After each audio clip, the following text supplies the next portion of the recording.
আসসালামু আলাইকুম ওরহমতুল্লাহ বরকাতু। সম্মানিত ভিউয়ার্স, আজকে আমি আপনার সামনে গ্যাস্ট্রিক থেকে চিরতরে মুক্তি হওয়ার ব্যাপারে আমি কিছু আপনার সামনে আলোচনা করব। তো আমরা প্রথমে কয়েকটা সিনড্রোম বুঝিলাই। গ্যাস্ট্রিক সমস্যাটা যখন শুরু হয় তখন আপনার বুকে জ্বালাফোড়া করে, পেটও বেদনা করে, এরপরে বাথরুম প্রায় সময় হয় না, বমি বমি ভাব, কোষ্ঠকাঠিন্য, এটা হচ্ছে গ্যাস্ট্রিকের প্রথম লক্ষণ। আর যদি এর চেয়ে আরও বেশি যায় তাহলে হয় আপনার জার্ড সমস্যা, গ্যাস্ট্রো ইসিওফেজিয়াল রিফ্লাক্স ডিজিজ, যেটা হচ্ছে পেট থেকে এক ধরনের অ্যাসিড মুখের মধ্যে আসে, আর আসার পরে মুখ তেতো হয়, অনেক সময় বুকে জ্বালা যন্ত্রণা। এরপর হচ্ছে আপনার এই হার্টের মধ্যে গিয়ে আপনার একটা গ্যাস্ট্রিকে আপনার অনেক সময় আঘাত করে, ঘা মারে, কুসা মারে, পিঠে দিয়ে উঠে, এরপরে সম্পূর্ণ গ্যাসটা স্টোমাক থেকে মুখে আসে, বুকে আসে এবং একটা অস্বস্তিকর যন্ত্রণা। তৃতীয় নম্বর যে সমস্যাটা হয় সেটা হচ্ছে আইভিএস, ইরিটেবল বাউল সিনড্রোম।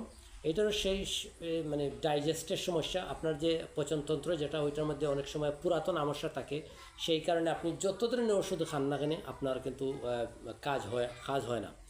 তো এরপরে আপনার আরেকটা কাজ করে, স্ট্রেস টেনশন যদি থাকে তাহলে এটা বেড়ে যায়, বা বিভিন্ন রোগের কারণে হয়। তো যখন আমরা একজন এইরকম সমস্যা আসে, আমরা যখন একজন এমবিবিএস ডাক্তারের কাছে যাই, ডাক্তার সাহেব আমাদেরকে সুন্দর একটা প্রেসক্রিপশন করেন, আমরা আসলে তাদেরকে স্যালুট জানাই। তারা প্রথমে আমাদেরকে কিছু টেস্ট দেন, যেমন অ্যান্ডোস্কোপি, তারপরে আপনার আরেকটা বিষয় হচ্ছে এইচ পাইলোরি, এক ধরনের এক ধরনের ব্যাকটেরিয়া, যেটার কারণে আপনার পেটে অস্বস্তি এবং পেটে এক ধরনের আলসার সৃষ্টি হয়, গা হয়ে যায়।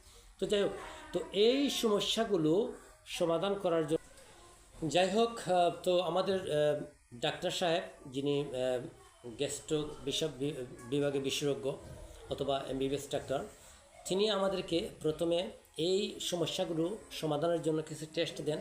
প্রথমে আমাদেরকে এন্ডোস্কোপি, যেটা একটা পাইপ মুখের ভিতরে ঢুকিয়ে দেখেন যে কোনো আলসার হয়েছে কিনা। এরপর আপনার টিস্যু আনেন, টিস্যুটা পরীক্ষা করেন পেটের ভিতরে, স্টোমাকের ভিতর থেকে। তারপর আমাদেরকে আলট্রাসোনোগ্রাম করেন, দেখেন যে বিভিন্ন সময় প্যানক্রিয়াস বা অন্যান্য অর্গানগুলো ভালো আছে কিনা, বা কোনো ইনফেকশন হয়েছে কিনা।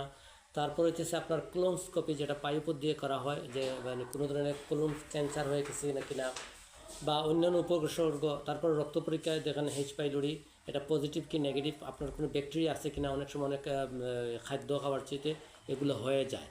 তো এইগুলো ডায়াগনোসিস করার পর উনি আমাদেরকে প্রথমে গ্যাস্ট্রিক ওষুধ, যদি ভালো থাকে রিপোর্ট, তাহলে 20 এমজি দিয়ে গ্যাস্ট্রিক ওষুধ শুরু করেন